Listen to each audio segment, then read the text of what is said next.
Olá, tudo bem? Nós vamos continuar nessa aula a falar um pouco mais sobre o impedimento do juiz, agora falando sobre os parágrafos do artigo 144 e também sobre o artigo 147 do CPC. O parágrafo 1º do 144, ele traz que aquela hipótese que a gente viu do inciso 3º na última aula, ela só vai se verificar o impedimento quando o defensor público, o advogado ou o membro do MP já integrava o processo antes do início da atividade judicante do juiz. Como assim? Vamos passar aqui por uma linhazinha do tempo. Ao início do processo, desde esse início do processo ou entrando depois, temos o advogado, o defensor, o membro do MP como cônjuge, companheiro ou parente do juiz e, posteriormente, o juiz ingressa como juiz dessa causa. Nesse caso, é que aí aquela hipótese do inciso 3º vai se verificar. Mas espera aí, então se o juiz já tivesse antes, o membro do MP, o advogado ou defensor público poderia continuar? Não, não poderia. Só que nesse caso, como eles ingressaram depois, eles é quem estariam impedidos, como a gente vai ver mais pra frente. Então aí o que acontece? Se o juiz entrou depois, ele é o impedido, ele não pode ficar, ele sai.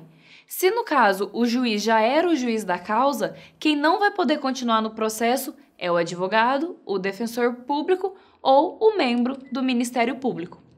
O parágrafo 2º, por sua vez, ele traz pra gente que é vedada a criação de fato superveniente a fim de caracterizar o impedimento do juiz. A gente vai chamar esse parágrafo de o parágrafo do vilão da malhação. Como assim? Sabe aqueles vilão da malhação, aqueles vilõezinhos que inventam um monte de história para poder prejudicar o mocinho e tal? Esse é o caso aqui. É a parte que, por alguma razão, acha que vai ser prejudicada pelo julgamento do juiz, ou porque sabe que o juiz não entende de forma favorável a ela, já julgou de forma semelhante anteriormente a favor da outra parte, então a parte decide criar um fato que cause o impedimento do juiz. E isso é claramente, expressamente vedado pela lei. O parágrafo 3º traz que o impedimento previsto no inciso 3º também se verifica no caso de mandato conferido a membro de escritório de advocacia que tem em seus quadros advogado que individualmente ostente a condição nele prevista, mesmo que não intervenha diretamente no processo. Como assim, Carita? Olha só, o advogado ele compõe ali um dos advogados daquele escritório de advocacia que foi contratado.